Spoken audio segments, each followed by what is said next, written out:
after you pass on. You do time travel. Where would Mike Roman go if he his could do time traveling? Probably just somewhere where there are a lot of dogs, I guess. A lot of dogs. I think he'd go like be a shepherd because there'd be dogs there.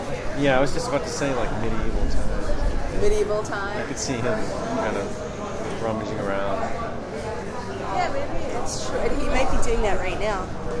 And it would be during a time where, like, you'd have to completely be self-sufficient. You know, you can't be able to fix everything on your own and, like, you know, Hunter and gatherer. yeah, gather your food and make your own clothing. And Sheepskin loincloth and stuff. Mike would look really awesome in that. I'd love to see him in a fur loincloth. I can totally see that. Where do you think he's time traveling? Where? Medieval times. Medieval Viking times, maybe? Oh, maybe. It could be a Viking time. How about the boat, though? The Vikings have to be on a boat? No, the Vikings have to be on a boat? Not necessarily. Was Mike not into boats? No, I just don't know. It might be too confining for him to be on a boat. I don't know. He can't fit as many dogs on the boat. No, as much shit on the boat. He would be more. I think he's more terrestrial. He's not upset. Yeah, I think he would be a shepherd. I see him more terrestrial. Yeah. He needs to be able to roam. Rome, yes. Yeah, he has to roam. I love you, Mike, now and forever, and always and forever. And say hi to Coco, and I love you, and I miss you, and I'll never forget you. And I love you, bye. You're not gone, I love you, bye. Mike Roman never did done a bit of me wrong. Mike Roman never did done a bit of wrong. Mike Roman never did done a bit of wrong. I don't really have a story. Well, maybe. I was just saying earlier when he lived in this building, he would like dangle microphones down and like capture like gangbangers in a neighborhood, and he would record all this stuff. And when I was doing an interlude for Bobby Khan's album, he gave me his source material, so I used some of it. Like there's this like some. Like I'll play it for it's like on the Rise Up album, like all the interlude voices and gunshots and stuff you hear in the background. Mike recorded that. Wow. The Junk Monkey, that's what he called himself. Junk Monkey? That was his moniker or whatever. It was like his handle? Yeah, the Junk Monkey. If you look on the Bobby Khan record, it says like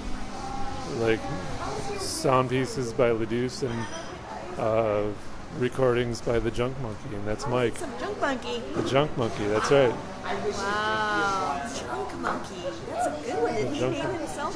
Yeah, that was his name. That's what I think. I'll have to look back at that 16 style flyer, but I think he might have been the Junk Monkey performing his 16 style performance. Wow, it's a perfect name. The Junk Monkey. Himself, you know? As far as I know, I don't know who else would say that. It was probably more like I asked him, "What do you want me to put you down as?" It's like, the Junk Monkey. Like he probably did put some thought into it. Well, my impressions are, besides seeing the photos and his family, of course, how much his friends really love and miss him, you know. And I do remember him being that kind of the quiet type. So like, it's good to have somebody like, kind of like what Tim was saying, you know, somebody that can be calm around all the chaos. I witnessed his laid backness. Remember we went to the karaoke bar in the suburbs with Mike that night, and he, oh my God, like, he kept looking at the list the whole time, and he didn't get up and do something. No, but He was apparently thinking about it. Roman did a big performance piece at Lower Links. Did you ever? I did not see it. Slattery saw it where he had this like metal, like rock music going. He came out all in his like regular bundle up fur stuff, and he did this long kind of ritualistic thing. He unrolled a carpet. Yeah, that was at Odin. It was at Lower Links, and he unrolled a carpet, and there was a dead, like, you know, there was a dog or cat carcass in it. Is this the same one you recall? That sounds so familiar. Lower Well, that was a description according to Slattery. But sometimes he, Maybe he did it twice. Is that possible? Where did you think you saw it? Oh, yeah. Kind of by the... I think that's where it was. Oh, I think Slattery is not remembering. It was in a bit, yeah, because we played there once. Heaven Hill, back in the way back. He was ranting about the city. Yeah, that would be the only thing he'd ever bitch about. He wouldn't say anything bad about anybody else. Yeah. Except for the city, did you say? Except for the city. All the time the city, you complain about the city. Yeah. Which I do too. I don't blame you. There's 5 guys standing around a hole and 1 guy working. Big brother to tons of beautiful women. That's my quote. Did you get it? Timmy Tobin says. He was a big brother to tons of beautiful women. And he said he was everything the opposite of the. Well, in terms of being able to be mellow and keep your cool and not let anything get to you and not bitch about the world, yeah. I admire people like that. That's a good role model. Because I wear my heart on my sleeve. He didn't. He kept it in. He didn't bother you with his problems, which might have been a problem. We went to the Sled Dogs once, to a Sled Dog festival at Morton's Arboretum, where they had all the, mush. It was really fun. Me and Mike and can't remember who else. Dog event. We were always going to go. There's a big one in Moni that we were going to go to, and we never went. Yeah, in the wintertime. He's inventing a new source of power for something. He was working on a fuel cell powered boat, I guess, at the end.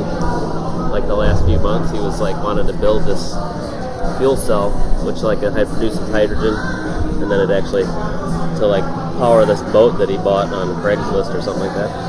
A what cell is it called? A fuel cell. Oh. It was supposed to be the new technology, produces hydrogen. But he was going to build his own out of a 5-gallon bucket and a plate of coiled steel or something. Coiled titanium, or I don't know. So it was pretty funny. But I'm sure it was going to be one of those terminal projects,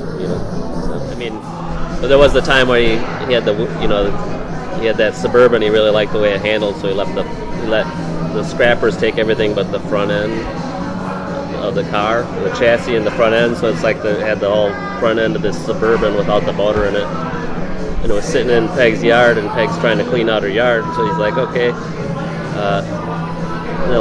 it'll be safe there. No one's gonna move it. And I said, look, Peg, you can pick it up like a wheelbarrow and roll it out in the alley. And he took the wheels off shortly after that. So nobody could. The Suburban? Yeah, the Suburban chassis that sat there for. Wheel it out. Yeah, Wheelbarrow. because it was easy enough. You could pick it up and roll it. I'm sure I probably saw that sitting in that Yeah, it car was sitting for a there while. forever. I remember that car.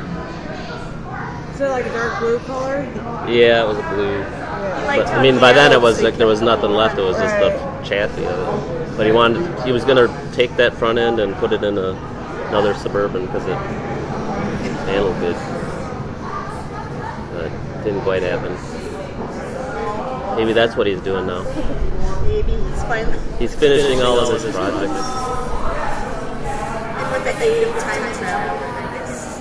Yeah, he can go back and forth until it's all done.